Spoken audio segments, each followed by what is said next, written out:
How to recover your Shein account. The first things first is open up the application and ensure that you're currently running the latest version. Now, if you just have forgotten your password on your Shein account, then you can still 100% recover it.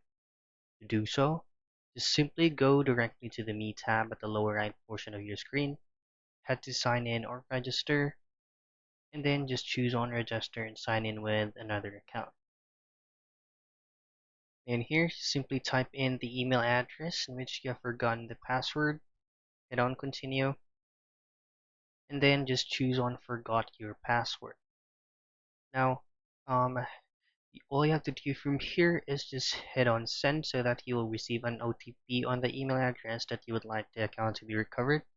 And once you have received it, just head directly to verification code, type it in, and hit on submit.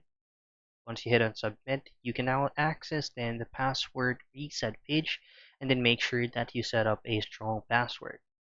So that's one way to do it for you to be able to still recover your Shein account.